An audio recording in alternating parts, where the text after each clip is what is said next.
நண்பர்களுக்கும் காலை வணக்கம். இன்றைய தினம் சட்டமன்றத்தில் சட்டமன்ற பேரவை விதி 72 கீழ் அமைச்சரவையின் மீது நம்பிக்கையின்மையை தெரிவிக்கும் தீர்மானம் அனைத்து இந்திய அண்ணா திராவிட முன்னேற்ற கழகத்தின் சார்பாக நாங்கள் கொண்டு வந்தோம். அது குறித்து அவையில் பேசுவதற்கு சட்டப்பேரவைத் தலைவர் அவர்கள் மறுத்துவிட்டார்கள். அதை கண்டித்து நாங்கள் வெளிநடப்பு செய்திருக்கின்றோம். இதில் குறிப்பிட்டது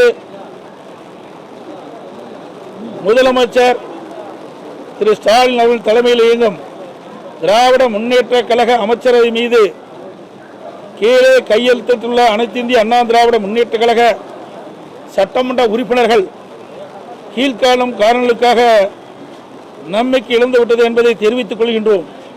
எனவே தமிழ்நாடு சட்டப்பேரவை விதி 72 கீழ் அமைச்சரவையின் மீது நம்பிக்கையின்மையை தெரிவிக்கும் தீர்மானத்தை இன்றே 16/4/2022 கொண்டு வர அனுமதி அளிக்குமாறு மாண்பு பேரவைத் தலைவர் அவரிடத்தில் அவருடைய அறையிலே நாங்கள் கடிதம் கொடுத்தோம். அதில் மாண்புமிகு நகராட்சி நிர்வாகத்துறை அமைச்சர் திரு கே நேரு அவரது மகன் மற்றும் சகோதரர் ஆகியோருக்கு சொந்தமான சென்னை, கோவை, திருச்சி ஆகிய மாவட்டங்களில் உள்ள இடங்களில் மற்றும் இல்லங்களில், அலுவலகங்களில் ஆகியவற்றில் 7/4/2025 அன்று மத்திய அமலாக்கத்துறை சோதனை நடத்தியதுடன் சோதனைக்கு பின்பு மேல் விசாரணை நடத்தி 11/4/2025 அன்று விளக்கமான செய்தி குறிப்பொன்று வெளியிடப்பட்டுள்ளது. அடுத்தது, மாண்புமிகு வன மற்றும் காவல்துறை அமைச்சர் திரு கே பொன்முடி அமைச்சராக பதவியேற்கும் பொழுது அளித்த உறுதிமொழியை மீறி இந்து மதத்தை மற்றும் இந்து மதத்தை பற்றியும் பெண்களை பற்றியும் அவர் ஒரு நிகழ்ச்சியில் குறிப்பிட்டது அவதூறாக பேசியதால் அமைச்சர் பதவியேற்கும் பொழுது அவர் ஏற்ற உறுதிமொழியை மீறிய செயலாகும். அடுத்தது, மின்சாரம், மதுவிலக்கு மற்றும் ஆயத்துறை அமைச்சர் திரு வி செந்தில் பாலாஜி அவர்கள் துறையான டாஸ்மாக் நிறுவனம் மற்றும் கடைகள், தனியார் மதுபான ஆலைகள் மத்திய அமலாக்கத்துறை 6/3/2025 அன்று சோதனை நடத்தினார்கள். முதற்கட்டமாக சுமார் 1000 கோடி ரூபாய்க்கு மேல் முறைகேடுகள் நடந்துள்ளதாக அமலாக்கத்துறை செய்தி வெளியிடப்பட்டுள்ளன. எனவே மேற்காணும் காரணங்களுக்காக மாண்புமிகு திரு முதலமைச்சர் திரு மு க ஸ்டாலின் அவர்களின் தலைமையில் செயல்படும் அமைச்சரை மீது நம்பிக்கையின்மை தீர்மானம் கொண்டு வர நாங்கள் கடிதம் கொடுத்து இது குறித்து விவாதிக்க வேண்டும் என்று பேரவைத் தலைவர் அனுமதி கொடுத்தும் அனுமதி மறுக்கப்பட்டது என்பதை நேரத்தில் தெரிவித்துக் கொள்கின்றேன். இது ஒரு முக்கியமான பிரச்சனை.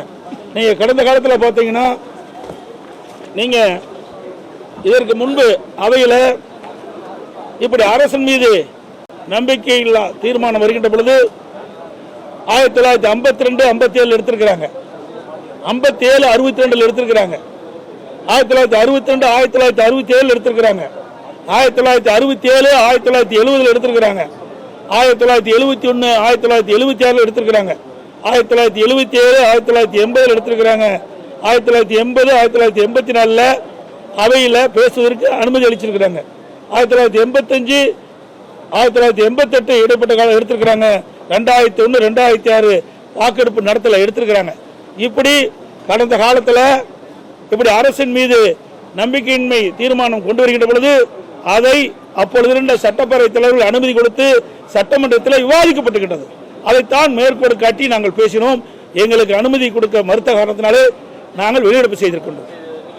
பல்வேறு காலகட்டங்களில் அரசியல் மீதான அந்த நம்பிக்கை தீர்மானம் எடுத்துருக்காங்க. 10 நாட்களுக்கு முன்பு கூட அதிமுக கொடுத்த சபாநாயகர் மீதான நம்பிக்கையில் இந்த தீர்மானத்தை எடுப்பதில் என்ன பிரச்சனை நினைக்கிறீங்க? அதுதாங்க அவையில் தான் சொல்ல வேணும். நாங்கள் செய்தித்தாள்லையும் ஊடகத்திலையும் அன்றாட செய்தி வந்து கொண்டிருக்கின்றது. மக்களிடத்தில் ஒரு பதற்றமான சூழ்நிலை நிலவி கொண்டிருக்கின்றது. இன்றைக்கு அமலாக்கத்துறை பல்வேறு துறைகளிலே சோதனை நடத்தி இந்த சோதனை அடிப்படையில் செய்தி வெளியிடுகின்றன. இந்த துறையில் இவ்வளவு கோடிக்கு முறைகேடு நடந்திருக்கு. இந்த துறையில் இருக்கிற அமைச்சர் உறவினர்கள் அவருடைய இல்லத்தில், அலுவலகத்தில் கைப்பற்றப்பட்ட ஆவணங்கள் என்று வெளியிடப்படுகிறது. அது மட்டுமல்ல, ஒரு அமைச்சர் இந்து மதத்தை புண்படுத்துகின்ற விதமாகவும் பெண்களை இழிவுபடுத்துகின்ற விதமாகவும் பேசியிருக்கிறார். இதெல்லாம் முக்கிய பிரச்சனையா இந்த ஆட்சிக்கு தெரியல.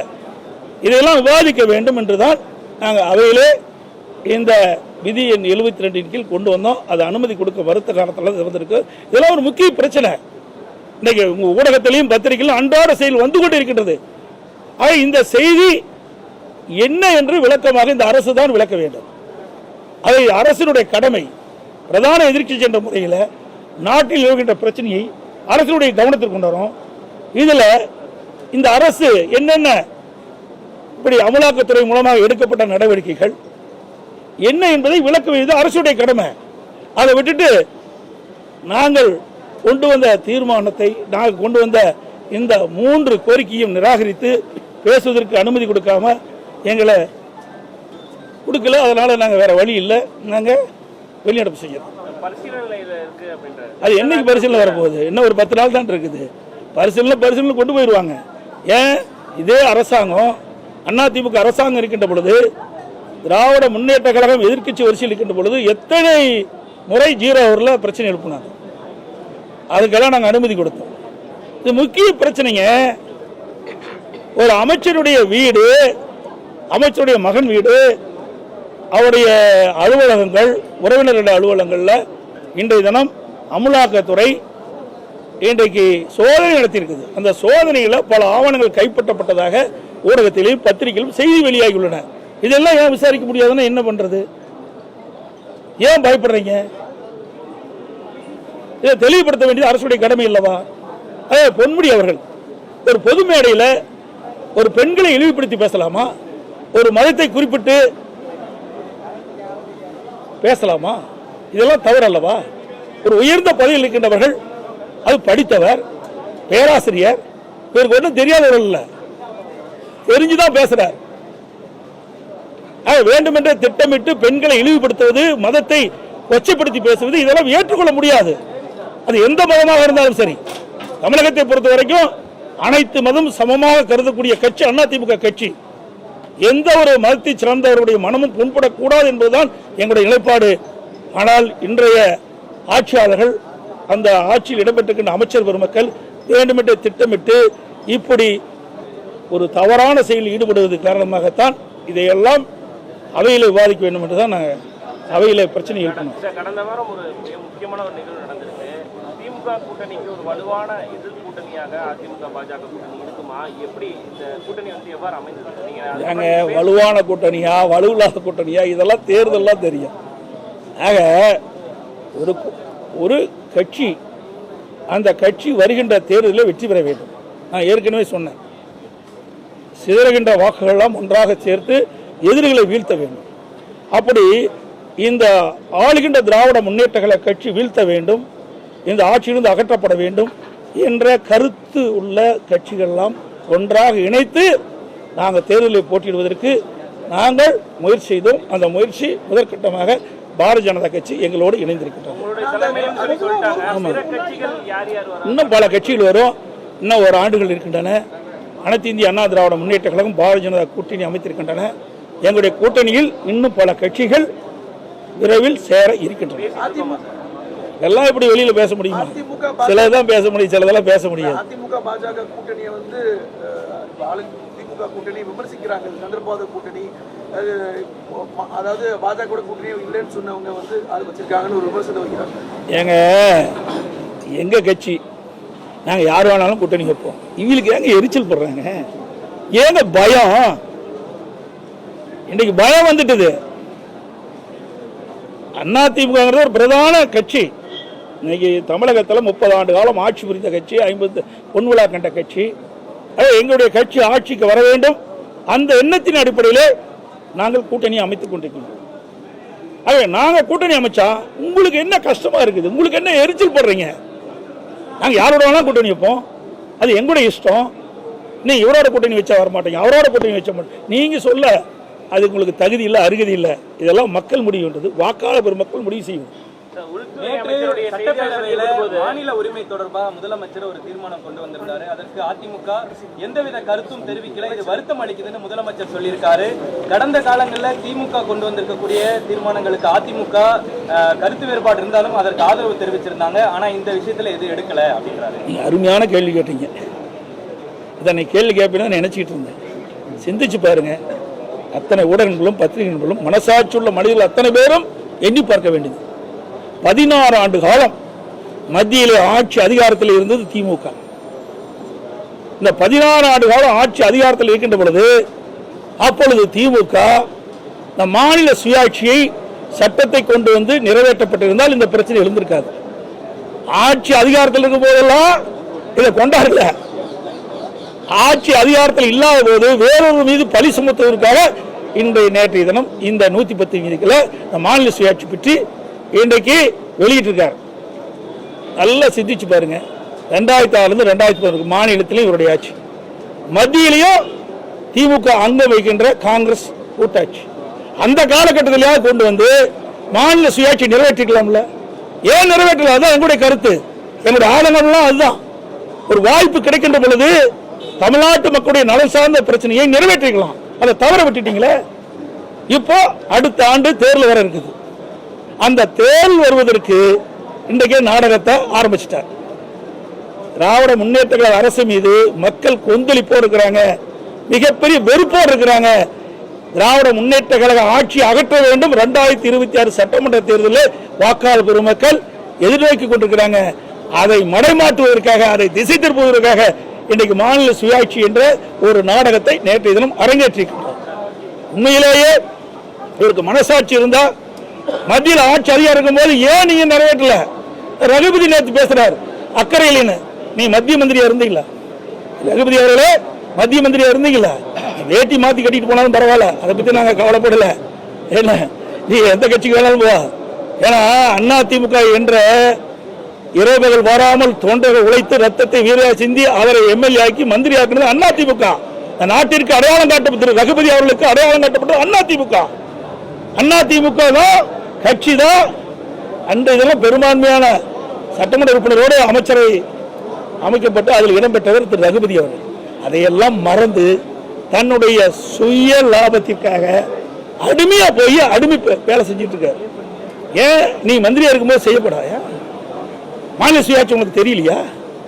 இப்பதான் அண்ணா திமுக அக்கறை இல்லையா? எப்படி கண்டுபிடிச்சிட்ட?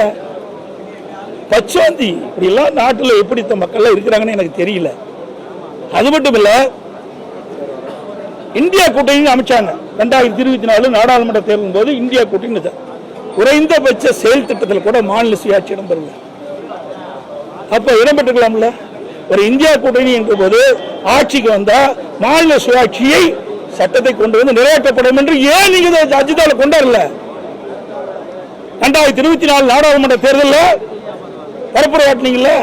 அப்ப எங்கேயாவது திரு ஸ்டாலினோ உதயநிதி ஸ்டாலின் அவர்களோ எங்கேயாவது மாநில சுயாட்சி பத்தி பேசினாரா? இல்லையே. எல்லாம் சுய லாபத்திற்காக மத்தியில ஆட்சி அதிகாரம் கிடைக்க வேணும். அது தன் குடும்பத்திற்கு கருணாநிதி குடும்பத்தை சேர்ந்தவர்கள் மத்தியில் ஆட்சி அதிகாரத்துக்கு வரணும். அதுதான் அவருடைய நிலைப்பாடு. வழியே தமிழ்நாட்டு மக்கள் மீது அக்கறை இல்லாத ஒரு அரசாங்கம் திமுக அரசாங்கம், திமுக கட்சி.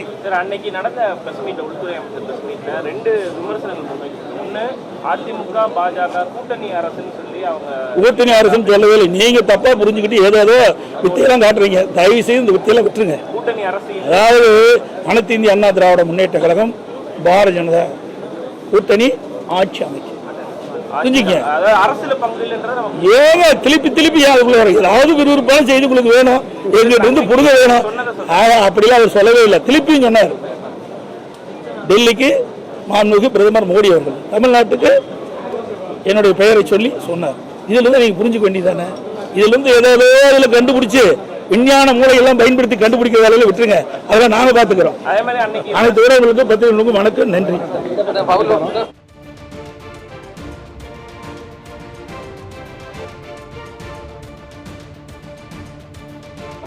இன்றைக்கு கோவை மாவட்டம் திருப்பூர் மாவட்டத்தில் விசைத்தறி தொழில் நிறைந்த பகுதி. அதுவும் அந்த விசைத்தறி நிறைந்த பகுதியில் கடந்த 1 மாத காலமாக இந்த விசைத்தறி தொழில் செய்கின்றவர்கள் வேலை நிறுத்தத்தில் ஈடுபட்டிருக்கின்றார்கள். விசைத்தறி இருக்கின்ற நெய்கின்ற அந்த நெசவாளர்களுக்கு கூலி உயர்வு கேட்டு இன்றைக்கு அவர்கள் இந்த அரசுடைய கவனத்திற்கு கொண்டது 1 மாத காலம் ஆகுது. கடந்த 4 நாட்களாக விசைத்தறி நெசவு தொழிலாளர் கூலி உயர்வு வேண்டும் என்று தொடர்ந்து உண்ணாவிரத போராட்டம் நடத்திட்டு இருக்கிறாங்க. இந்த அரசு அவர்களை அழைத்து பேச்சுவார்த்தை நடத்தி அவருடைய கோரிக்கையை நிறைவேற்றி தர வேண்டும் என்று அன்போடு இந்த நேரத்தில் கேட்டுக்கிறேன். ஏன்னா இது பல லட்சம் தொழிலாளருடைய வாழ்வாதாரம். ஏன்னா வேலை நிறுத்தத்தில் ஈடுபட்டால் இன்றைக்கு அந்த தொழிலாளருக்கு வருமானம் இல்லாமல் போயிடும். அதனால் இந்த அரசு தனி அக்கறை செலுத்தி அந்த விசைத்தறி உரிமையாளர்கள் அந்த கூலிக்கு நெய்கின்ற அந்த விசைத்தறி உரிமையாளர்களை அழைத்து அந்த கூலி உயர்வு ஒரு முடிவு கொண்டு வந்து அவர்களுக்கு கோரிக்கையை நிறைவேற்றுவதற்கு இந்த அரசு முயற்சிக்க வேண்டும் என்று ஊடகத்தின் வாயிலாக பத்திரிகை கேட்டுக்கொள்கிறேன்.